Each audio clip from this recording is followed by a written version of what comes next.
Most people feel like their days are happening to them, and the exhaustion that comes with that isn't just from a full schedule. It's from living on autopilot. That's because most of us were never taught how to match our energy with what we do. Maybe you finally get a moment to yourself and your hand automatically reaches for your phone. Time flies by, but you don't feel any better for it. You can change this though, and there's no discipline, no tracking, no routines required.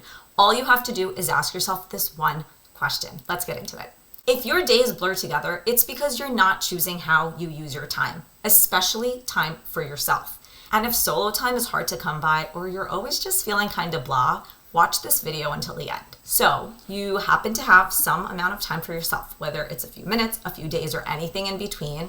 And the magical question to ask yourself is, do I want to rest, work, or play? This question flips self-care on its head, because instead of a prescribed list of what self-care is supposed to look like, manicures, fancy lattes, 10-step skincare routines, this gives you what's been missing: agency, a way to be intentional as you move through your day and your energy or mood shifts. Just pausing to ask yourself this question already shifts you out of autopilot and into the present moment, into self-agency. This is what I love to call elevated self-care. Now, let's break it down and make it practical. First, we've got rest. And let me clear something up. Rest is not doing nothing. Rest is also not numbing. Rest is letting your system soften because nothing is required of you and you're not reaching for relief. Energetically, I like to think of rest as a state of receiving because there's no responding, there's no producing. If you're tired or overwhelmed, you're probably going to choose this one. And there are 5 kinds of rest. Sometimes it can be physical, like if you've been on your feet all day.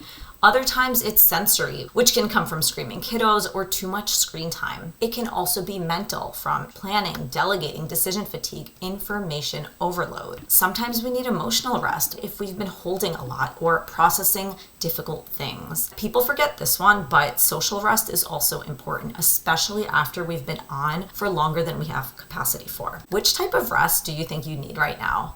Which type of rest would you love? I find that I usually need sensory and mental rest, and my favorite ways to get it are simple: a hot cup of tea, a shower, a walk in the park. I also love to light incense and just lay down with the lights off. It can be helpful to create a little menu, so if you choose rest, you have a list of options to choose from. Before we dive into the next one, since you're still watching, I think you'll love my other content. Hit subscribe so you don't miss it. Rest isn't always what you need though. Sometimes you want to take action. Work is all about directing your energy toward a specific outcome. And forget what you've heard, because doing is totally a form of elevated self-care when you're choosing to do it because it's actually something you have the energy for, the interest for, the drive for. And while rest is energetically about receiving, work is about giving, because you're using energy to accomplish something. That can be booking the doctor's appointment you've been avoiding, organizing your junk drawer, processing returns, building the website.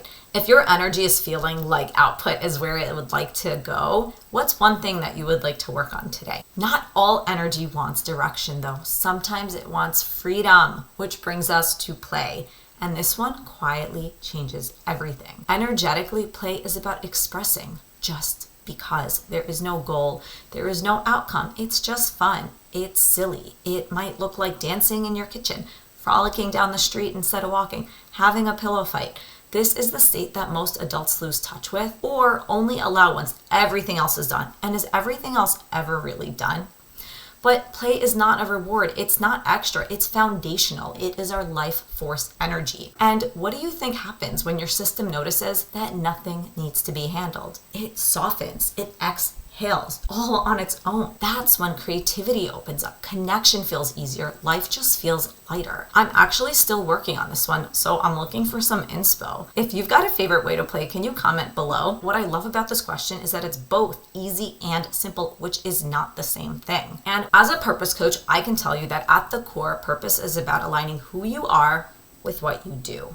So asking whether you want rest, work, or play in a given moment means that you're choosing how you spend your time, which is what you do based on what you want or need, which is who you are at that particular moment. It's a micro way to live in alignment and purpose every single day.